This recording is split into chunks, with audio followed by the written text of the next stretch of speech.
guys, I'm glad you're here. Thank you very much for joining me. Late last night there in Guatemala, they had a very strong earthquake, and it was deep. A magnitude 6.2 earthquake. There hasn't been any reports of damage, which I really doubt. I mean, I think they would have damage. And no reports of injuries. The closest area would be... well, we got several towns that are close by. Jalapa. Let me zoom into that location there. 76 people sent in reports to USGS saying that they did feel it. And it was given an intensity level of 4. And here on the felt map, you can see it was felt over a large area. There was reports being felt in Nicaragua and Mexico. What do we got here? Let me click on that. San Sebastian.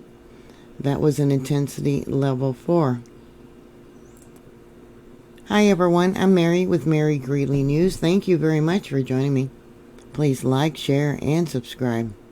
Let's see, we also got Antigua, also intensity level 4.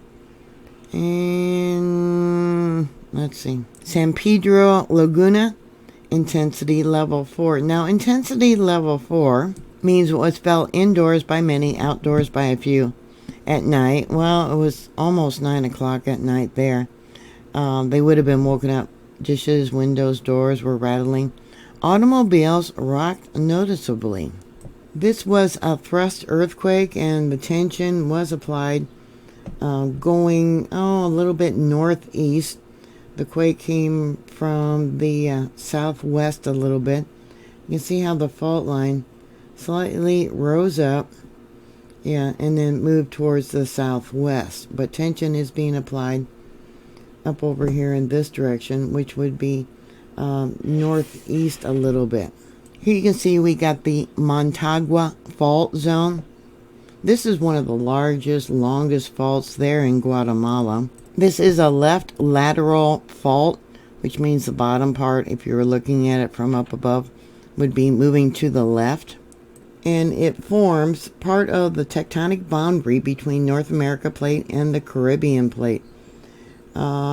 It does continue offshore all the way up here in the Caribbean. I don't have it drawn out, but it does continue up all the way over here.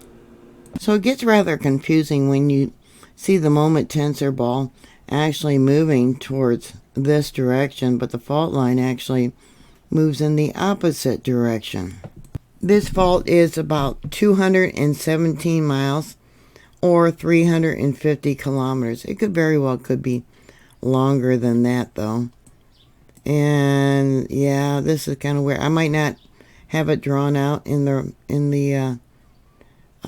right location, but here you can see, the north side, actually I got a little arrow drawn out there. See that?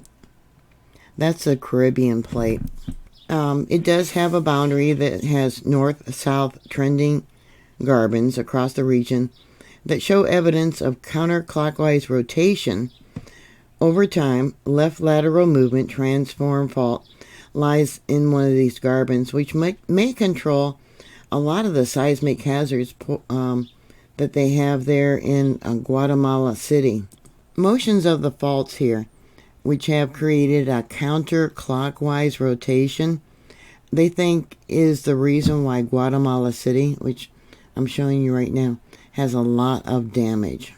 The Motaga Fault has been responsible for several major earthquakes in Guatemala's history, including a 7.5 in 1976.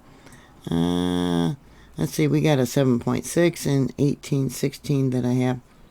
We got a 6.4. That was last year in May on the 17th. That one was really a devastating earthquake. Let's see. Yeah, I do have it up over here. Okay, I wasn't sure I had that earthquake. That earthquake caused 6 feet of uplift. And, that's when they have like a hanging wall and the fault line ruptures and one side rises up and the other stays stationary. Yeah, a scarp of over 6 feet. Amazing. Much of the local infrastructure was and outside was damaged. Yeah, there was a lot of aftershocks, but today's earthquake, they haven't, USGS hasn't reported any aftershocks, but you know there is. They're just poor at reporting that. Let me bring this back out. 165 miles deep. Yeah, here's some of the reports that were sent in to EMSC. Yeah, it said the quake was large. This other one said it felt far away. It was 79 kilometers west of where they reported from. So that would be 49 miles, almost 50 miles. Another one said slight shake, chandelier moved a bit. They were 96 kilometers west. So that would be almost 60 miles.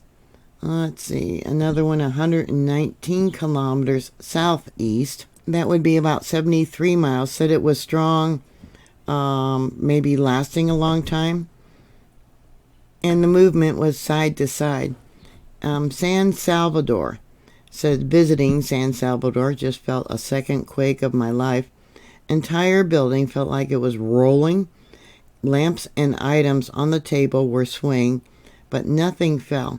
That was 121 kilometers southeast. So that would be about 75 miles. The next one said it lasted a few seconds, and they are used to earthquakes there. See, this is Nicaragua. They said it was short and strong, probably long, far away there in Guatemala. But yeah, they felt it in Nicaragua. Another report from Nicaragua. The earth, I felt, made see how everything was shaking. And this next one said, felt slight but lasting. Any earthquake has a chance of being a foreshock from something much larger. I hope people are prepared. People tend to get used to disasters and they don't prepare. They think, some government or whoever is going to come to their rescue, and they just don't do what they can do to make themselves safe. First thing that comes to my mind being so deep is subduction. The plate subducting underneath the Caribbean plate. Tension has built up, so I don't know. We'll just have to wait and see where the next earthquake is at. Looking at the moment tensor ball, you can see it actually rose up a little bit. So, yeah. Like they say, every action has a reaction. Hopefully they don't have anything there by Guatemala City. Yeah. Anyways, what are your thoughts? Put your comments down below. Thank you very much for watching. Please like, share, and subscribe. And I'll talk to you later. God bless you. Bye.